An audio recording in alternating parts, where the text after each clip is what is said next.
ثم جعلناك على شريعة من الأمر فاتبعها ولا تتبع أهواء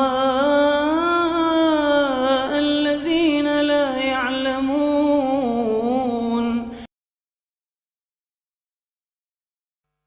الحمد لله الذي جعل الليل والنهار خلفة لمن أراد أن يذكر أو أراد شكورا.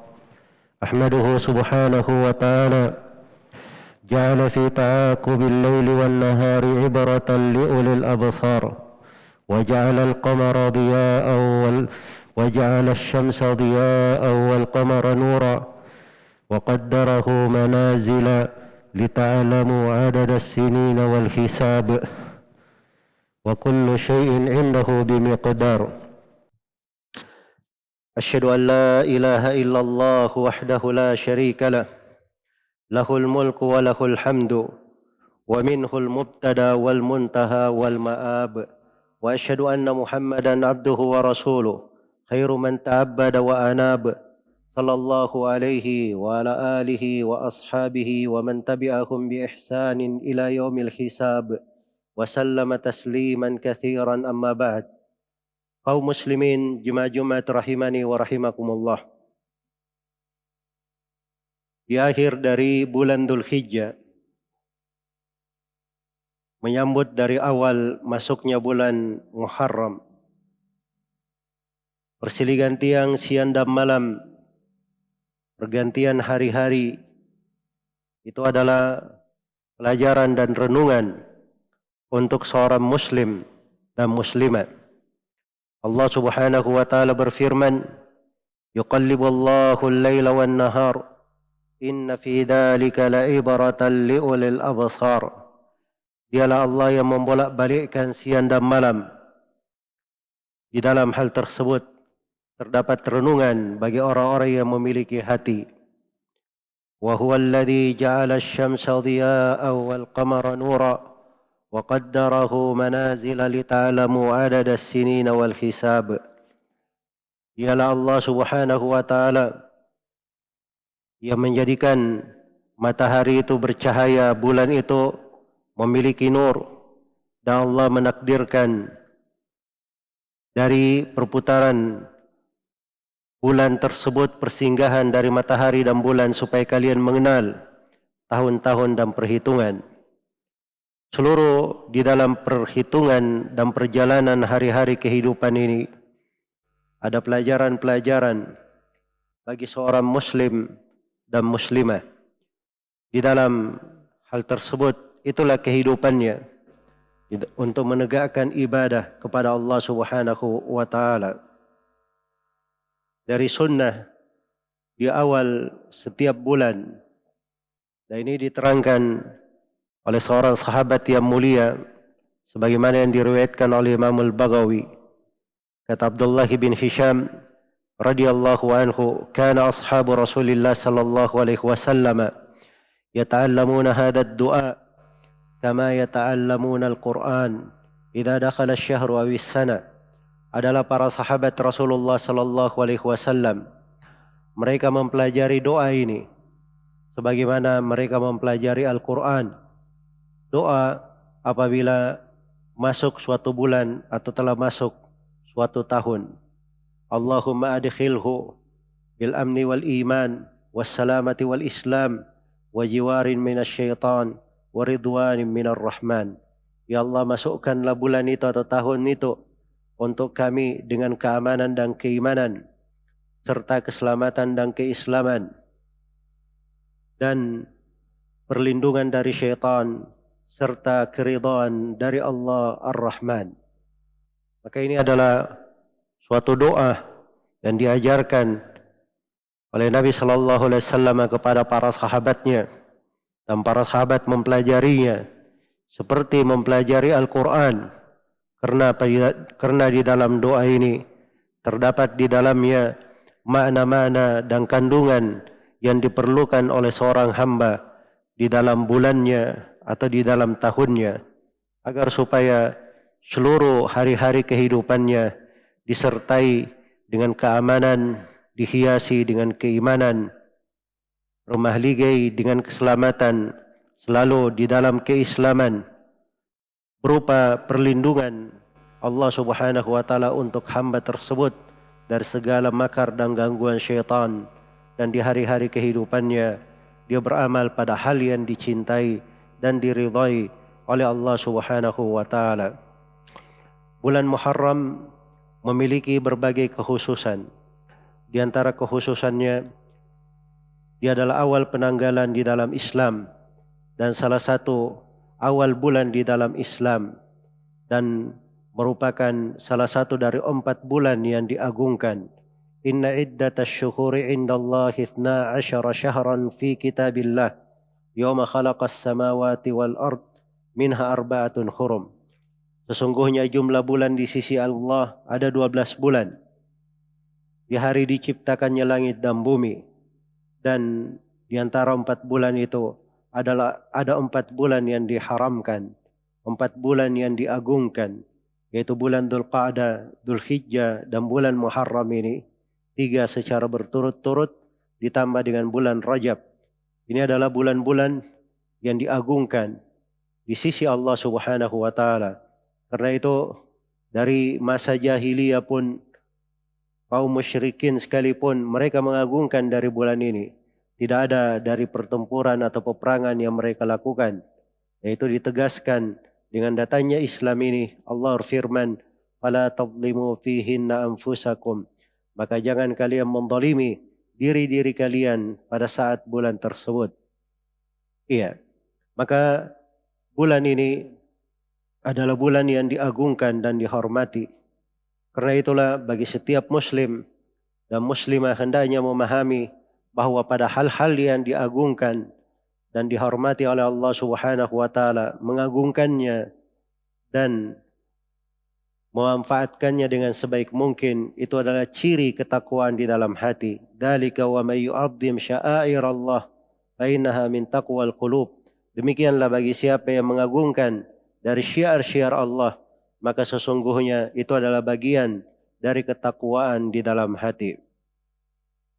Di dalam bulan ini, seorang hamba dilarang untuk melakukan kezaliman terhadap dirinya sendiri maupun terhadap orang-orang lain dari saudara-saudaranya kaum muslimin.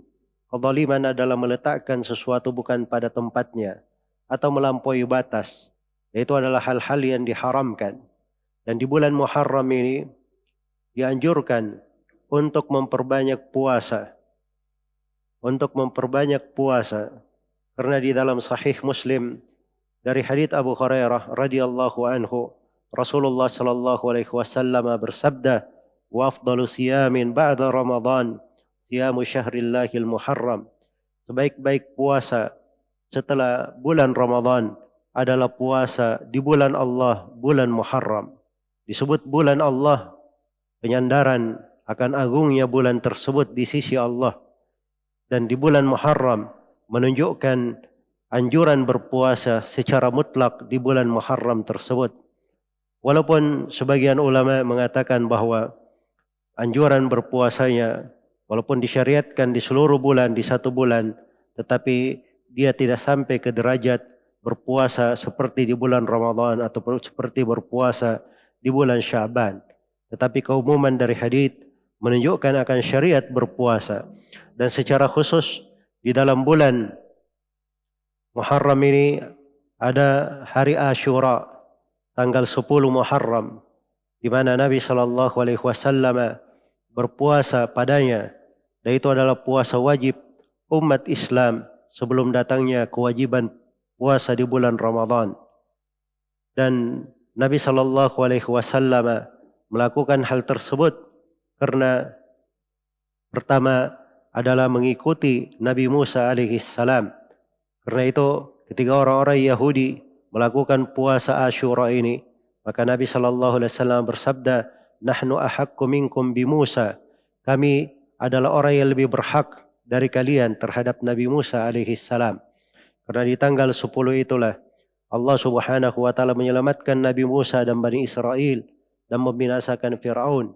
Maka diharapkan pada puasa di tanggal 10 tersebut kesyukuran kepada Allah Subhanahu wa taala terhadap nikmatnya.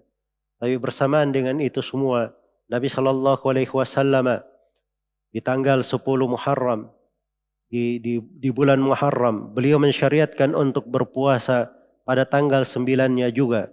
Karena itu datang di dalam hadits Ibnu Abbas, Rasulullah SAW bersabda, "Lain ishtu ila qabil la asumanna at-tasi'."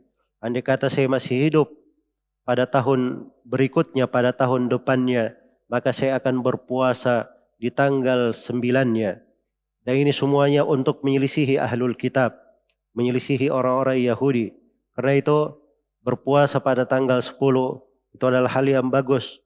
Dan yang paling sempurnanya, dia berpuasa pada tanggal 9-nya dan tanggal 10-nya. Dan kalau dia berpuasa tanggal 9, tanggal 10 dan tanggal 11, itu juga tidak masalah. Bagi siapa yang luput tanggal 9, dia puasa tanggal 10, sebaiknya dia berpuasa di tanggal 11, agar supaya ada bentuk hal yang membedakan dengan puasanya orang-orang Yahudi. Dari ciri pokok di dalam agama ini, mukhalafatu ahlil kitab, menyelisihi orang-orang Yahudi dan Nasara. Itu adalah karakteristik dan ciri keislaman. Itu adalah bentuk dari tauhid yang dijaga oleh seorang hamba, sehingga di dalam hidupnya dia betul-betul berpijak di atas keislaman yang Allah muliakan dia dengannya, dan dia menjauh dari segala jalan orang-orang Yahudi maupun orang-orang Nasara. Kemudian pada bulan Muharram ini dikatakan oleh Abu Uthman An-Nahdi rahimahullahu ta'ala bahwa adalah para salaf menggabungkan 3/10. Salah satu 10 hari yang diagungkan adalah 10 hari pertama dari bulan Muharram. Karena itulah ini adalah waktu-waktu yang baik dan sebuah ketaatan di dalam menghiasi umur, membuka dari awal tahun di dalam kehidupan, agar supaya mencatat lembaran-lembaran indah, amalan-amalan salih, hal yang dibuka dengan kebaikan, itu diharapkan terus mengalir dan berjalan sehingga dia menutupnya dengan kebaikan. Dan itu pula yang diharapkan oleh seorang hamba di dalam latihan-latihan kehidupannya, agar supaya ibadah-ibadah dan ketaatan tersebut menjadi cirinya, menjadi bagian dari kehidupannya. Dan itu pula yang diharapkan untuk menutup hidupnya agar husnul khatimah. Semoga Allah Subhanahu wa taala memberikan kepada kita semua kemudahan di dalam menjalankan segala ketaatan dan memakmurkan dari kehidupan. Aqulu ma tasma'un wa astaghfirullah li wa lakum wa lisairil muslimina min kulli dhanb fastaghfiruh innahu huwal ghafurur rahim.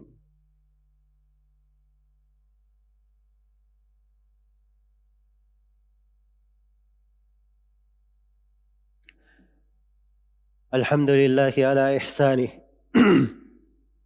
wa syukru lahu ala taufiqihi wa amtinanih. Asyhadu an la ilaha illallah wahdahu la syarika lah ta'ziman li sya'nih, wa asyhadu anna Muhammadan abduhu wa rasuluh ad-da'i ila ridwanih sallallahu alaihi wa ala alihi wa ashabihi wa ikhwanihi, amma ba'd. Kaum muslimin jemaah Jumat rahimani wa rahimakumullah, ada dua kelompok yang menyimpang di dalam pengagungan terhadap bulan Muharram, khususnya di dalam berpuasa atau di dalam tanggal 10 Muharram. Yang pertama adalah orang-orang Yahudi yang menjadikan tanggal 10 itu sebagai hari kegembiraan, hari mereka melakukan hari raya, kegembiraan yang mereka kerjakan di dalam hal tersebut itu diikuti oleh sebagian manusia. Itu adalah perkara bid'ah di dalam agama dan perkara yang tidak ada asal usulnya di dalam syariat. Dan kelompok kedua yang menyimpang adalah orang-orang Syiah Rafidhah yang menjadikan tanggal 10 itu sebagai hari berduka, hari mereka menangis, mengikuti orang-orang Yahudi di dalam merayakan hari tersebut, walaupun bentuknya ada perbedaan antara kegembiraan dan kesedihan, tapi semuanya menjadikan hari tersebut sebagai hari rayanya. Nasallallahu al-afiyah wassalama. Dan yang pertengahan adalah umat Islam yang mereka melakukan syariat Nabi SAW di dalamnya dengan berpuasa dan tidak menjadikan hari tersebut sebagai hari raya. Itulah jalan yang umat ini selalu dididik dan selalu dibimbing oleh Allah Subhanahu wa taala. Dan itulah as-siratal mustaqim yang kita selalu memohonnya kepada Allah, ihdinas siratal mustaqim, siratal ladzina an'amta alaihim, ghairil maghdubi alaihim waladdallin. ثم اعلموا رحمكم الله إن الله أمركم بأمر بدا به بنفسه وثنى بملائكته المسبحة بقدسه فقال جل من قائل إن الله وملائكته يصلون على النبي يا أيها الذين آمنوا صلوا عليه وسلموا تسليما. اللهم صل وسلم على نبيك ورسولك محمد وارض اللهم عن خلفائه الراشدين أبي بكر وعمر وعثمان وعلي وعن الصحابة أجمعين وأن معهم بفضلك وجودك وإحسانك يا أرحم الراحمين. اللهم اغفر للمسلمين والمسلمات والمؤمنين والمؤمنات الأحياء منهم والأموات إنك سميع قريب مجيب الدعوات ويا قاضي الحاجات. اللهم أعز الإسلام والمسلمين وأذل الشرك والمشركين ودمر أعداءك أعداء الدين ومن شايعهم من المنافقين والمرتدين. اللهم آمنا في أوطاننا وأصلح ولاة أمورنا وارزقهم بطانة صالحة تعينهم على طاعتك يا أرحم الراحمين. اللهم ادفع عنا الوباء والغلاء والربا والزنا والزلازل والمحن وسوء الفتن ما ظهر منها وما بطن برحمتك يا أرحم الراحمين. اللهم آت نفوسنا تقواها وزكها أنت خير من زكاها أنت وليها ومولاها. اللهم اغفر